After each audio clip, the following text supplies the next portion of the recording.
So in terms of sound, this band are kind of like if you could imagine Thy Art Is Murder and Gojira sharing a pint whilst waiting for Fear Factory and I would say Fit for an Autopsy to turn up.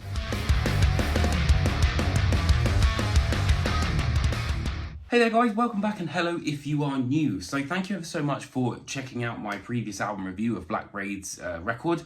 But this week I'm going to be talking about the 11-track wallop around the face that is Signs of the Swarm's new album, To Rid Myself of the Truth.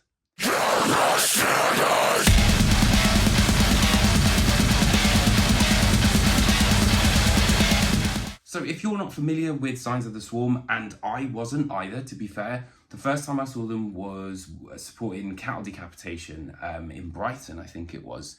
It was a hell of a show and, you know, they were really, really great live. And I kind of went back and was like, okay, maybe I've sort of made my judgment too early on these guys. I spoke to their PR who was kind of like, just give them another go.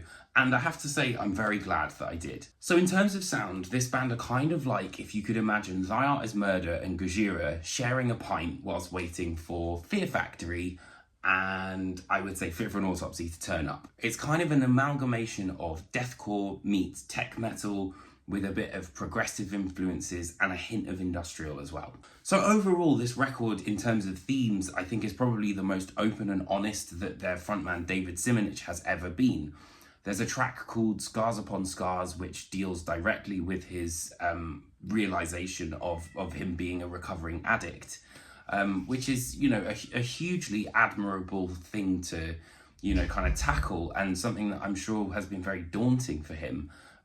Considering, you know, you're letting the world into this. Equally, there's another track called Clouded Retinas, which deals with the singer's Stargardt's disease, which is something I'd never even heard of before.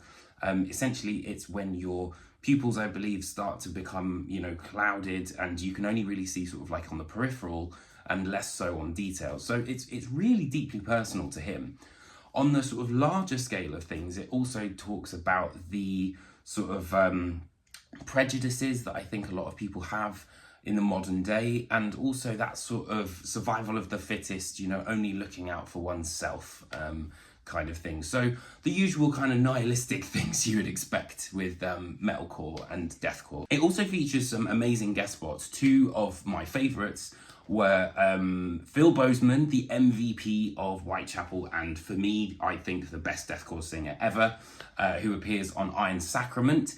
And then a very close second, which is Will Ramos, who appears on Clouded Retinas. I think both of them, you know, really add something to the mix, obviously show off just how brilliant they are as singers and complement David Simonich's performance as well.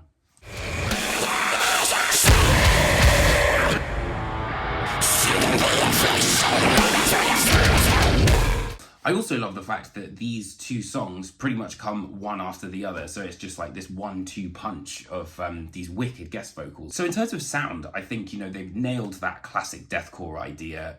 You know, the sort of bounce of Chariot, I think, is really cool. Hell Must Fear Me, you know, they do that really, really well.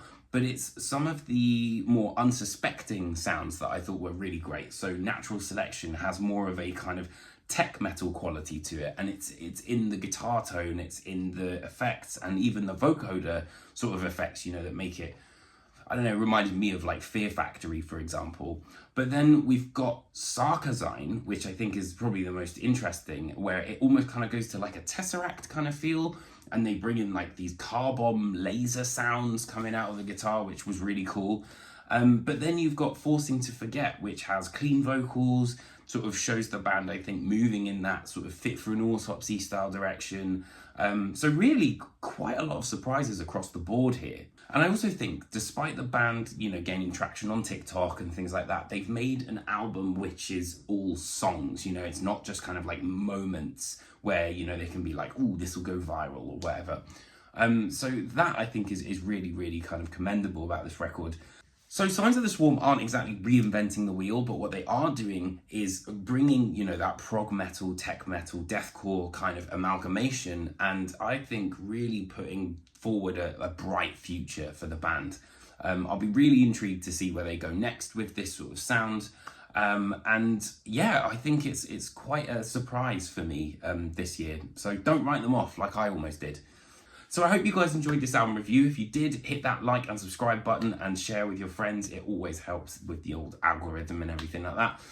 So let me know what you think of this video and the album in the comments underneath me. I always love reading them and chatting to you guys. And I'll see you guys very, very soon for another album review. Take care, my friends. Tell yourself